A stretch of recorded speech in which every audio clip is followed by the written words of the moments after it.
હવે ચૂંટણીમાં લોકસભાની સામાન્ય ચૂંટણી ફેઝ 3માં 72થી પણ ઓછા કલાક બાકી રહ્યા છે. 2 દિવસ પછી 7મી તારીખ મંગળવારના રોજ મતદાન છે.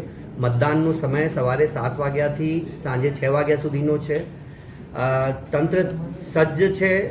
તમામ વ્યવસ્થા, ચૂંટણીને લગતી તમામ વ્યવસ્થાઓ થઈ ગઈ છે. તમામ પોલિંગ પાર્ટીઝને ટ્રેનિંગ આપી દેવામાં આવી છે.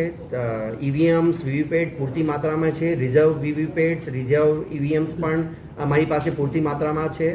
અને વોટર્સ માટે ખાસ એક અપીલ છે, એક તો મોટી સંખ્યામાં મતદાનના દિવસે આવીને મતદાન કરો અને લોકશાહીના પર્વમાં પોતાનો ફાળો આપો. આ ઉપરાંત એપિક રેડી રહેવાનું સૌથી હિતાવહ છે. એપિક તમારું જે ઇલેક્ટર ફોટો આઈડેન્ટિટી કાર્ડ છે, ઇલેક્શન કમિશન તરફથી ઇસ્યુ થયેલું, એપિક કાર્ડ લઈને આવો તો વધારે સરળ. એપિક જો મિસપ્લેસ થઈ ગયું હોય અથવા તો મળતું ના હોય તો એપિકની જગ્યા ઇલેક્શન કમિશન દ્વારા માન્ય 12 પુરાવાઓ છે. For example, driving licence, Aadhaar card, PAN card, passbook, passport, bank passbook, NREGA ID card. તો આવા 12 જે અન્ય પુરાવાઓ છે, આ પુરાવાઓ પણ તમે જો એપિક રેડી નહીં હો તો આ લઈને આવી શકો છો.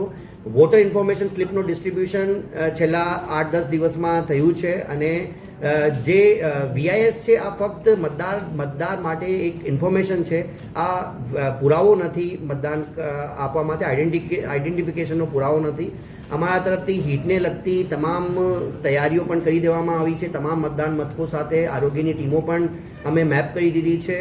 દરેક મતદાન મથક ઉપર ઓઆરએસની સગવડ, પીવાના પાણીની સગવડ, તમામ સગવડો કરી દેવામાં આવી છે, જે અશ્યોર્ડ મિનિમમ ફેસિલિટીઝ છે. કેન્ડિડેટ્સને રિસીવિંગ ડિસ્પેચિંગ સેન્ટર વિશે તમામ માહિતી આપી દેવામાં આવી છે અને તંત્ર પૂરું તૈયાર છે. મતદારોને મારી ખાસ અપીલ છે, સાચો અને ટ્રુ રિપ્રેઝન્ટેશન જે લોકશાહીમાં આપવાનું હોય તો વોટર ટર્નઆઉટ બહુ સારું હોવું જોઈએ. આપણે 2019માં 67% હતું, તો આપણે બધા મતદારોને મારી અપીલ છે કે આ વખત ખૂબ વધારો કરીને વધુમાં વધુ લોકો લોકશાહીના આ પર્વમાં ભાગ લેવે અને મતદાન કરીને પોતાનો દેશ રાષ્ટ્રના નિર્માણમાં પોતાનો ફાળો આપે. ધન્યવાદ.